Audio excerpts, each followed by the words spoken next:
Comic Collector Geek has issued his Friday night challenge. Robots. Hi, welcome to Garage Geeks. This Friday night is all about robots. Now, I'm supposed to show 10 comics that have robots on the cover. But you know I'm going to do whatever I want. I've got basically 5, and I will show 10 comics, but they won't all be in comic format. So first, we're going to start with 5 Funko Pops that are Star Wars robots. Now, I am not a big Star Wars nerd or Star Wars collector. I enjoy Star Wars. But these robots are so cute, I had to have them. Look at, and their heads shake. I really don't know how. We seem to be made to suffer. It's our lot in life. Again, I'm not a big Star Wars collector, but I fell in love with this drawing board series of Star Wars. What are they called? Concept series. So this is when they were first drawn. This is what the characters actually looked like. For some reason, I just dug this series, and I actually didn't take these out of the box. I like them so much. So this is R2-D2 and C-3PO, and as you can see, they look very different from what they were in the end. I mean, C-3PO originally looked like that. R2-D2 originally looked like that. Yeah, this concept series is pretty cool.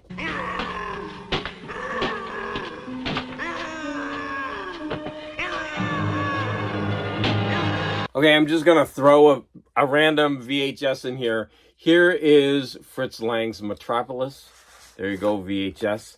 And of course, that famous robot. I wish that robot were on the cover.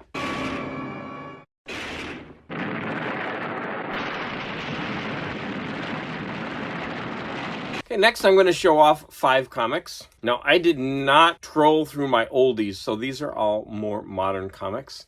So here we have Thor with the Destroyer. There you go. That robot was actually featured in the first Thor movie, I believe. Here we have Thor again. Now, I am not sure if the Celestials are technically robots, but that certainly looks like a Jack Kirby robot, even though this art is not Jack Kirby. The Celestials, I believe, were originally created by Jack Kirby. So here we have Marvel 2-in-1, The Thing, and Jocasta, and Jocasta is a robot. And then there's Machine Man, and then there's also Ultron. So we got 3 for the price of 1 in this comic. As harvest did. Overwhelming, am I not? Here's a Marvel Tales, which is a Spider-Man reprint. As you can see, I got it for $5. Nope, $2.50. And look at that. That's Ditko goodness. There is the Spider Slayer. That J. Jonah Jameson, he's pretty evil. And finally, we have another reprint of a Spider-Man. In fact, I don't think this is a Spider-Man cover. This might be an amalgamation of other things. But there we go. Once upon a time, there was a robot.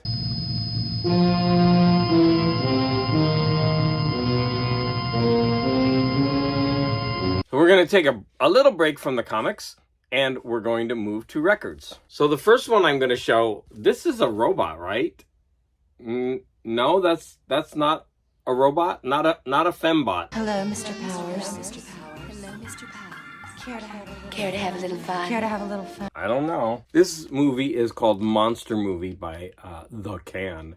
And I know this is a ripoff of a Galactus image, but that certainly screams robot to me. This next one might be a bit controversial, but I just feel that David Bowie was going for a robot look. So I actually pulled out 6 albums in case you want to cry foul and disqualify me. So here is an Asia album called Astra.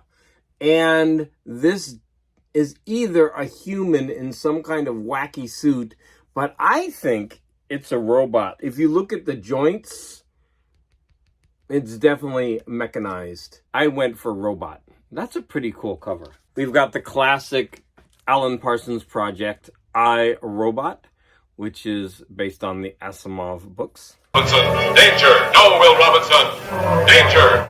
Now, again, I'm not sure if this would qualify technically as a robot, more like one of those wooden dolls that people use to draw. But I don't know. I'm just kind of thinking that combined, maybe they form a robot. I don't know. You gotta admit, this is a weird image for a classical music album. So look, there's one landscape going this way and another going this way, and this is the sky, and I don't know, it's just a very strange image for a classical music piece. But it is by Straczynski, after all. So the last one I'm going to show is definitely a robot. Okay, so there we go. This is an Alvin Lee album, and as you can see, the robot is crying. And this kind of reminds me of the classic Avengers issue, I think it's number 50, called Even an Android Can Cry, where the Vision cries. I'm not afraid of him. He's following bunny heat. Okay, we're going to take a break from the albums, and we're going to look at this Trapper Keeper folder that I bought. It's BB-8. I totally bought this at the dollar store, and it was like $1, right? It was the dollar store. I couldn't resist. I just love the colors. Look at that. Don't have anything in it. Just, you know, wasted money. No, keep away! I'm gonna end with comics, but instead of showing 5 individual comics, I'm going to be showing 5 graphic novels that contain robots or robot characters on the covers. So here we go. Here, and I'm going to say I haven't read this, but this Agents of Atlas, so I need to read it this summer. This Agents of Atlas definitely has a robot character. This Jack Kirby collection, Challengers of the Unknown, well, right on the cover, they're fighting some kind of robot there. Even on the back, there's a giant robotic hand bursting through. What a bummer. So when I initially watched Comic Collector Geek's challenge video, I wrote in the comments, I am not going to show the Vision because that would be too easy. And guess what? I'm going to show the Vision. Now, the reason I'm going to show this is because I really thoroughly enjoyed this Marvel limited series by Tom King. Now, Tom King has gotten a lot of flack, and in fact, I've been recently reading a bunch of Tom King stuff, and it varies. But I really enjoyed this, and maybe it was because it was one of the first ones that I read. But the Vision himself is actually an android, but he has a family in this limited series, and the families. I don't believe they're androids. I believe they are straight up robots. And this is a very good series. It's about being outsiders, being different, being in a community that kind of accepts you, but doesn't really. And then this has a very Steinbeck ending of Mice and Men. So if you've read that book, then you can figure out how this ends. My penultimate robot is Machine Man, the complete collection by Steve Ditko. I think this summer I'm going to be making a video with one of my comic YouTube channel friends. I think I can call him a friend. And we were discussing maybe doing 5 comic artists. Oh, I didn't mention his name. Larry's Library.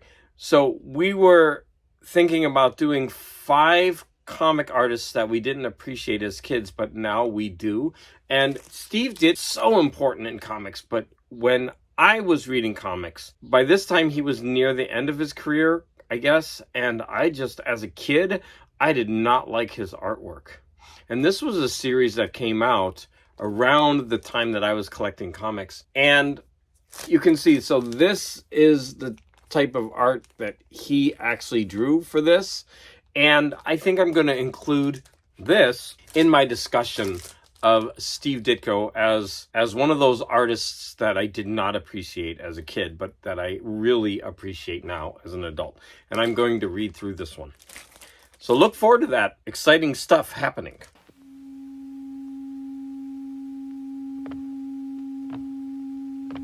Now, the final one is this collected edition of Magnus Robot Fighter, which collects some of the Dell comics.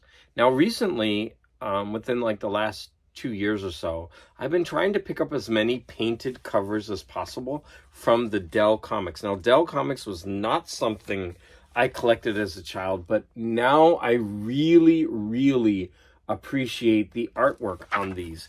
And I haven't actually read any of these yet, but they all feature robots with painted covers. And I was so lucky because at the last comic book convention I went to, the guy there just wanted them gone, and he had 3 separate editions of these, and he gave them to me for like 3 for $25. Something a really ridiculous price. And I was so happy to get them. And this one's actually a little damaged. I will show that to you. So there you go with the next cover. I think I have this one. Oops, this one doesn't have a robot on it, so I don't know if I'm allowed to show it. We're going to end on a bang because that one definitely has a robot, and it's pretty gigantic. The colors on that one.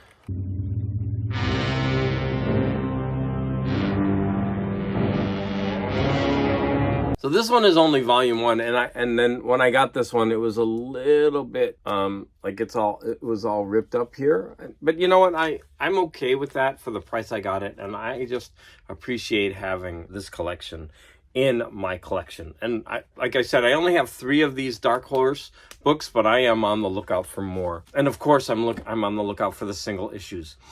Don't move. Charlie. Comic Collector Geek, that is my response to your challenge for robot covers. I hope you enjoyed that. The only thing that I really didn't pull out this time was science fiction book covers, which I should have done, but I didn't. So I want to thank you all for your support, and if you're in the comic community or in the vinyl community and you happen to see this and want to jump on this, you want to show album covers, you want to show comics, you want to show a combination of the two, please jump on this thread. It's a great way to dive into our collections and without having to buy new things, and just to go through what we have and show it off on YouTube. I want to thank you for your support.